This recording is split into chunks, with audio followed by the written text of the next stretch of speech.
Saffron Callahan was a force to be reckoned with. From a young age, she exhibited a fierce determination and an insatiable curiosity that set her apart from her peers. Born to Liam and Fiona Callahan, Saffron's early years were marked by instability. Her father's struggle with alcoholism and her mother's subsequent depression created a tumultuous home environment. Despite these challenges, or perhaps because of them, Saffron developed a resilience and drive that would shape her future. At school, Saffron excelled academically and socially. She was editor of the school newspaper, captain of the debate team, and a straight-A student. Her teachers often remarked on her ability to see through facades and uncover hidden truths, a skill that would later draw her to journalism. When her parents divorced during her sophomore year of college, Saffron found herself at a crossroads.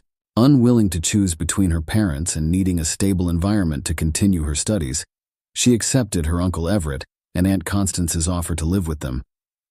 Moving into the Callahan family home was a turning point for Saffron. For the first time, she experienced the stability and support she had always craved. Everett, in particular, took an interest in nurturing her talents, often engaging her in discussions about politics, business, and current events. Everett Callahan was the epitome of the American dream. At 45, he had built a real estate empire from the ground up, transforming it into one of the most successful firms in the Northeast. His magnetic personality and sharp business acumen had earned him both admirers and enemies in equal measure. Standing tall with salt and pepper hair, Everett cut an imposing figure. He had a way of commanding any room he entered, his charm and wit drawing people in like moths to a flame. Everett's childhood had been markedly different from his current life of luxury. Growing up in a working-class family, he had learned the value of hard work and ambition from an early age. His father, a construction worker, and his mother, a waitress, had instilled in him a drive to succeed that bordered on obsession. After putting himself through college and business school, Everett had thrown himself into the world of real estate. His ability to spot potential where others saw only dilapidation had quickly set him apart from his peers. Within a decade, he had transformed the company from a small local firm into a regional powerhouse. To the outside world, Everett appeared to have it all: a beautiful wife, 2 children, a successful business, and a reputation as a pillar of the community. He served on the boards of several charities and was a generous donor to local causes. However, beneath this perfect exterior lurked a restlessness that Everett struggled to quell. Despite his outward success, Everett battled with a persistent feeling of emptiness. The thrill of closing deals and amassing wealth had begun to wane, leaving him searching for new sources of excitement. Everett's relationship with his niece, Saffron, added another layer of complexity to his life. He saw in her a kindred spirit, someone who shared his drive and ambition. As she grew older, he found himself drawn to her in ways that both excited and disturbed him. The line between avuncular affection and something more sinister began to blur, setting the stage for the tragedy that was to come. It was a crisp autumn evening when Saffron's world turned upside down. She had been working late at the local newspaper, where she had secured an internship, when she realized she had left her laptop charger at home. Knowing her aunt and uncle were supposed to be at a charity gala that evening, she decided to swing by the house to retrieve it. As Saffron pulled into the driveway, she noticed her uncle's car parked in its usual spot.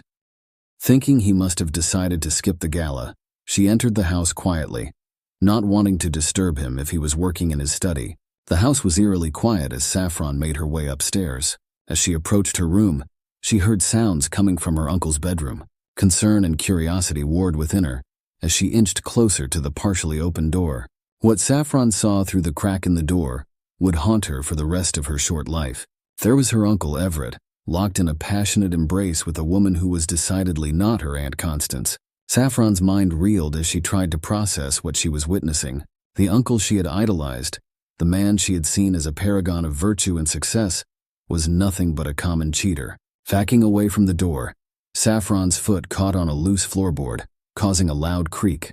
Her heart stopped as she heard the sudden silence from the bedroom.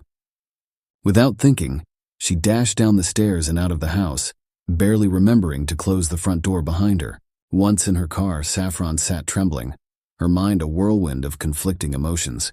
Shock, anger, and a strange sense of betrayal fought for dominance. She had always thought of her uncle as invincible, above the petty weaknesses of ordinary men.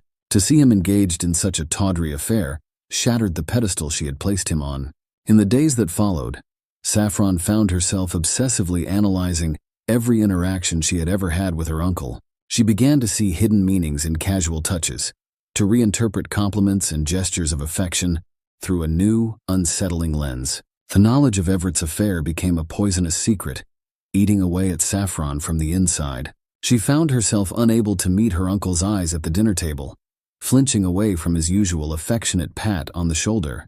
Her aunt noticed the change in Saffron's behavior, but attributed it to stress from her internship and upcoming job search. Little did anyone know that this discovery would set in motion a chain of events that would end in tragedy. Veronica Ashworth was not the type of woman one would typically imagine as the other woman in an extramarital affair. At 38, she was a respected art curator at the Museum of Art in Hartford. Her professional demeanor and sophisticated taste made her a favorite among the city's elite, who often sought her advice on building their private collections. With her sharp features and penchant for minimalist designer clothing, Veronica cut a striking figure. She was intelligent, cultured, and fiercely independent, qualities that had initially drawn Everett to her. Their paths had first crossed at a museum fundraiser 2 years prior. Everett had been immediately captivated by Veronica's wit and her refreshingly direct manner. For her part, Veronica had found in Everett a man who could keep up with her intellectually, something she had found lacking in many of her previous relationships. What had begun as a meeting of minds soon evolved into a physical relationship. They would meet in upscale hotels during business trips or steal moments together when Everett claimed to be working late. Veronica, who had sworn off serious relationships after a painful divorce in her early 30s, found herself falling for the charismatic real estate mogul. However, Veronica was not naive. She knew Everett was married and had no illusions about their relationship. She told herself that she was satisfied with the stolen moments and passionate encounters, that she didn't need or want the complications of a full-time relationship. Yet, as the affair continued, Veronica found herself increasingly dissatisfied with the secrecy and limitations of their arrangement. She began to hope, against her better judgment, that Everett might leave his wife for her. Little did Veronica know that her affair with Everett was about to be thrust into the spotlight in the most tragic way possible. The discovery of their relationship would set off a chain reaction that would end in murder, forever altering the lives of everyone involved. In the weeks following her discovery of Everett's affair, Saffron found herself spiraling into a dark obsession. Her once bright future seemed to dim as she became consumed with thoughts of her uncle and the mysterious other woman. Saffron's work at the newspaper began to suffer as she spent countless hours scouring social media and local event photos, trying to identify the woman she had glimpsed in Everett's bedroom. Her search became all-consuming, causing her to neglect her responsibilities and withdraw from her friends and family. As she delved deeper into her investigation, Saffron began to experience a disturbing shift in her emotions. The initial shock and disgust at her uncle's infidelity gradually gave way to a complex mix of jealousy and desire. She found herself imagining what it would be like to be the object of Everett's illicit affections, to be the one he risked everything for. These thoughts both thrilled and horrified Saffron. She knew they were wrong, that the very idea of being attracted to her uncle was taboo. Yet she couldn't shake the growing fixation. She began to pay more attention to her appearance when she knew Everett would be around, wearing more makeup and choosing outfits that accentuated her figure. Saffron's behavior didn't go unnoticed. Her Aunt Constance expressed concern over her niece's sudden mood swings and distracted demeanor. Everett, too, seemed to sense the change in Saffron, often catching her staring at him with an unreadable expression. One evening, as Saffron was helping Constance prepare dinner, she overheard a phone conversation between Everett and someone he called V. The intimate tone of his voice left no doubt in Saffron's mind that this was the other woman. Hearing the affection in her uncle's voice as he spoke to his lover ignited a fierce jealousy in Saffron that she could barely contain. That night, alone in her room, Saffron made a decision.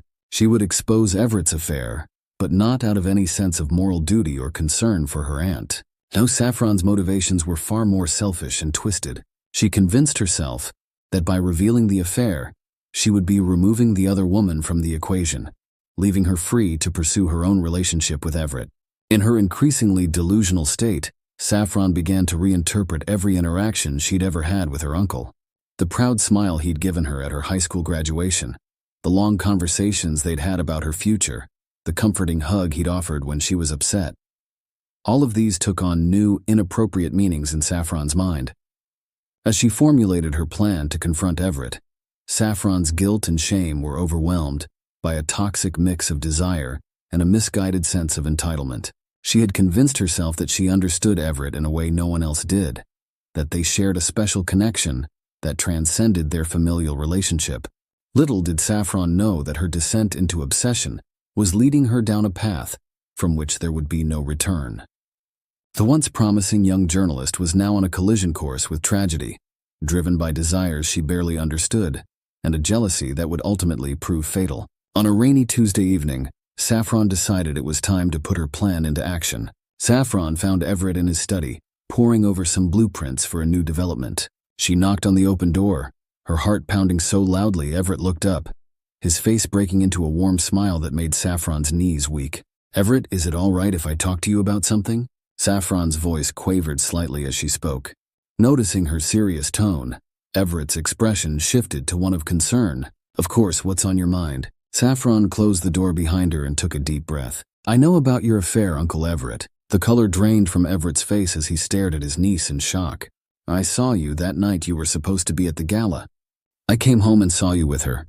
She paused, gathering her courage for what she was about to say next. "And I want you to know that it's okay. I understand." Everett's shock turned to confusion. "This isn't something you should be involved in. It's complicated, and it's not what you think." Taking a step closer to her uncle, Saffron's voice dropped to a near whisper. "I think it's exactly what I think.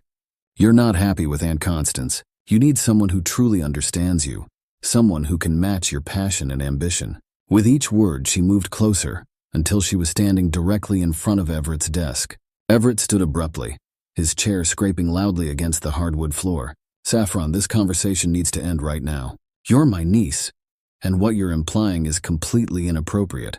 But Saffron was too far gone in her delusion to heed the warning in Everett's voice. In a move that would forever alter the course of both their lives, she circled the desk and pressed herself against him. For a moment, time seemed to stand still. Everett looked down at his niece, a mix of emotions playing across his face: shock, anger, and something darker that Saffron mistook for desire. Then, with a forceful push, he shoved her away from him. "What do you think you're doing? Have you lost your mind?" The rejection hit Saffron like a physical blow. She stumbled backwards, her face flushing with humiliation and anger. Neither of them could have known in that moment how this confrontation would set in motion a series of events that would end in tragedy. The lines had been crossed and there was no going back. In the days following the confrontation, an uneasy tension settled over the Callahan household. Saffron avoided Everett as much as possible, shame and anger warring within her. Everett, for his part, seemed determined to pretend nothing had happened, maintaining a facade of normalcy that only heightened Saffron's distress. It was on a Friday evening, nearly 2 weeks after the incident in the study, that everything changed. Constance had taken the children to visit her parents for the weekend, leaving Everett and Saffron alone in the house. Saffron had been planning to spend the evening out with friends, a desperate attempt to escape the suffocating atmosphere at home. As she was heading out the door, Everett called out to her, "Saffron, can we talk for a moment?" Everett gestured for her to join him in the living room. "I think we need to clear the air about what happened." Saffron sat stiffly on the edge of the sofa, her body tense. "I'd rather not talk about it. Can we just forget it ever happened?" Everett sighed, running a hand through his hair. "I don't think we can." Something in his tone made Saffron look up, meeting his eyes for the first time in weeks. What she saw there made her breath catch in her throat. Gone was the anger and disgust she had expected. Instead, she saw a mixture of guilt, desire, and resignation that mirrored her own conflicted emotions. In that moment, the dynamic between them shifted irrevocably.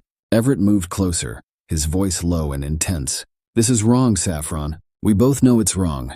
But I haven't been able to stop thinking about you." What followed was a passionate, frenzied encounter that left them both breathless and filled with equal parts exhilaration and shame.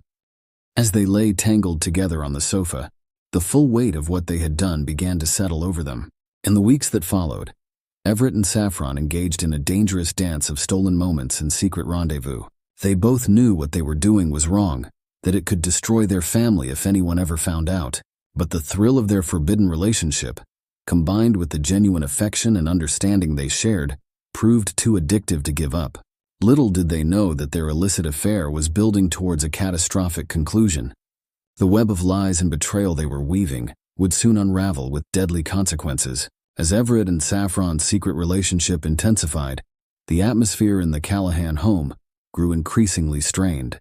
Constance, though unaware of the true nature of the situation, sensed that something was amiss. She noticed the furtive glances between her husband and niece, the way they seemed to tense up when in the same room together. The situation came to a head one Saturday afternoon when Constance walked in on Everett and Saffron in what appeared to be an intense, whispered argument. They sprang apart as soon as they noticed her, but Constance had seen enough to arouse her suspicions. "What's going on here?" she asked, her voice laced with concern and a hint of accusation. Saffron mumbled something about a disagreement over a business proposal before hurrying from the room. Everett attempted to smooth things over, claiming he had been giving Saffron advice about her career prospects, but Constance remained unconvinced. From that moment on, Constance began to pay closer attention to her husband and niece's interactions. She noticed how they always seemed to be in the same room, how their conversations would abruptly cease when she entered.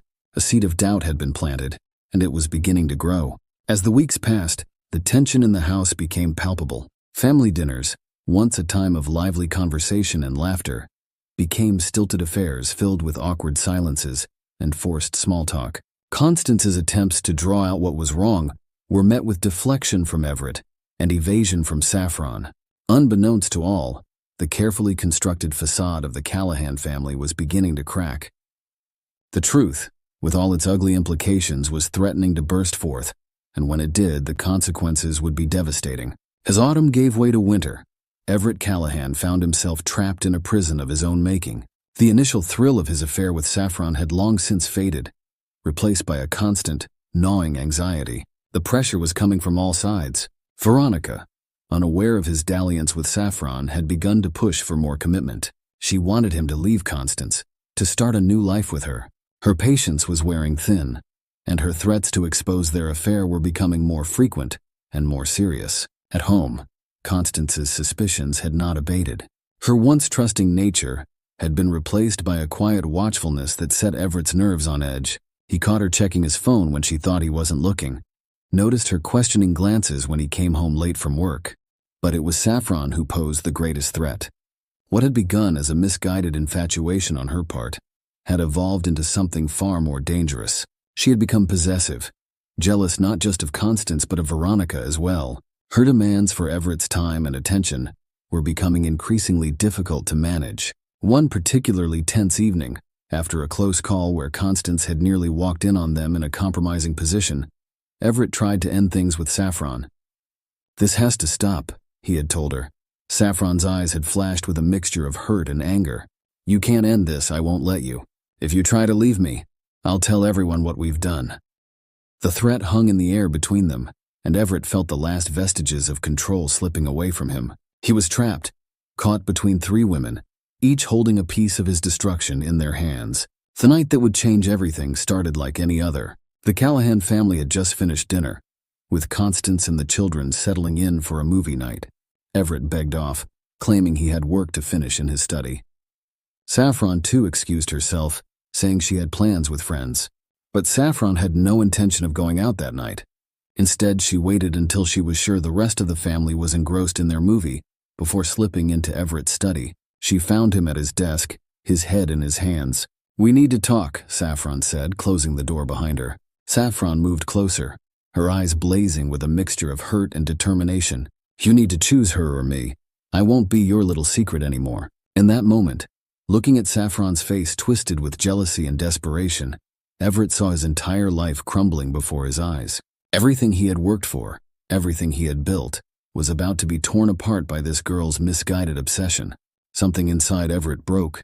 With a roar of frustration and fear, he lunged at Saffron, his hands closing around her throat. He wanted to stop her, to silence the threats that were destroying his world. But once he started, He couldn't stop. Saffron's eyes widened in shock and fear as she clawed at his hands trying to break free. But Everett was stronger, his grip fueled by panic and adrenaline. It was over in minutes. Saffron's struggles weakened, then ceased altogether. When Everett finally came to his senses and released his grip, she crumpled to the floor, lifeless. The discovery of Saffron's body sent shockwaves through the Callahan household and the wider community. It was Constance who found her, alerted by the unusual silence from Everett's study. Her scream of horror brought the children running, and within minutes the house was swarming with police and paramedics. Everett, in a state of shock, had been found sitting in his chair staring blankly at Saffron's body. He offered no resistance as the police led him away, his silence interpreted as stunned grief by the officers on the scene. Detective Lena Kirka, a veteran of the police department's homicide division, was assigned to lead the investigation. From the moment she stepped into the Callahan home, she sensed that this case was far more complex than a simple home invasion gone wrong, which was the initial theory. As she interviewed the family members, inconsistencies began to emerge. Constance, while devastated, seemed to be harboring suspicions about her husband. The children, Rowan and Ivy, spoke of increasing tension in the house over the past few months, particularly between Everett and Saffron. But it was Everett's behavior that raised the most red flags for Detective Kirk. His affect was flat, his responses to questions vague and evasive. He claimed to have been working in his study all evening, not hearing anything until Constance's scream. Yet, the detective noted there were signs of a struggle in the room, and Everett's clothing was disheveled. As the investigation progressed, more questions arose. Why had Saffron lied about going out with friends? What was she doing in Everett's study so late at night? And most intriguingly, who was the mysterious V that appeared frequently in Saffron's text messages and emails? The autopsy report brought another twist to the case. The cause of death was strangulation, but the medical examiner also found evidence of sexual activity shortly before Saffron's death. This revelation cast the case in a new, disturbing light. As Detective Kirk dug deeper, she began to uncover a web of secrets and lies that ran through the heart of the Callahan family. The picture-perfect facade was crumbling, revealing dark truths that would shock the community to its core. As the investigation into Saffron's murder intensified, Detective Kirk and her team began to piece together the complex puzzle of relationships and secrets within the Callahan family. Each new revelation brought them closer to the shocking truth. A breakthrough came when forensics recovered deleted text messages from Saffron's phone. The messages revealed a passionate, illicit relationship with an older man, referred to only as E. The content of the messages left little doubt that E was Everett Callahan. Armed with this information, Detective Kirk brought Everett in for another round of questioning. Faced with the evidence, Everett's carefully constructed alibi began to crumble. He admitted to the affair with Saffron, but vehemently denied killing her, claiming that their relationship had been consensual and that he loved his niece. However, Everett's story was further complicated when Veronica Ashworth came forward. Initially reluctant to involve herself in the investigation, Veronica finally revealed her long-standing affair with Everett after being confronted with evidence linking her to him. Her testimony painted a picture of a man torn between multiple relationships, struggling to keep his various secrets from colliding. Meanwhile, a more thorough search of the Callahan home uncovered a journal hidden in Saffron's room. The entries detailed her growing obsession with her uncle, her discovery of his affair with Veronica, and her plan to confront him on the night of her death. The final entry, dated the day she died, contained a chilling line. "Tonight everything changes. He'll have to choose, her or me." This evidence, combined with the forensic analysis of the crime scene, began to paint a clear picture of what had transpired on that fatal night. DNA evidence found under Saffron's fingernails matched Everett's, indicating a struggle. Fibers from Everett's clothing were found on Saffron's body, contradicting his initial statement that he hadn't been in close contact with her that evening. As the case against Everett built, other witnesses came forward. A neighbor reported hearing raised voices coming from the Callahan house on the night of the murder. A colleague of Everett's mentioned his increasingly erratic behavior at work in the weeks leading up to Saffron's death. Perhaps the most damning testimony came from Constance. After days of questioning and faced with the mounting evidence of her husband's infidelity, she finally broke down. She revealed that she had suspected something was going on between Everett and Saffron for weeks. On the night of the murder, she had overheard part of their argument, but had been too afraid to intervene. As Detective Kirk compiled all the evidence, a timeline of events emerged. Saffron had confronted Everett about his affair with Veronica, threatening to expose both relationships if he didn't choose her. In a moment of panic and rage, Everett had strangled Saffron, then attempted to cover up his crime. The case, which had once seemed like a tragic home invasion, had unraveled into a sordid tale of forbidden desire, jealousy, and ultimately, murder. The respected Callahan family, once the picture of suburban success, now stood exposed as a web of lies and betrayal. The courtroom was packed each day as the prosecution laid out its case, painting a picture of a man whose web of lies and illicit relationships had finally caught up with him.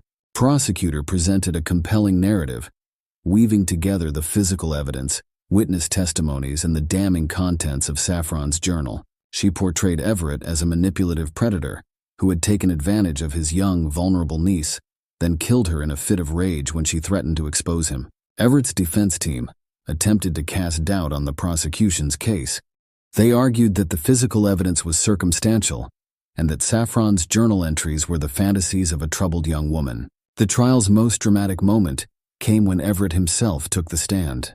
Under intense cross-examination, he finally admitted to his affair with Saffron, but continued to deny killing her. His emotional breakdown on the stand, as he begged for forgiveness from his family, left many in the courtroom stunned. As the trial neared its conclusion, both the prosecution and defense made impassioned final arguments.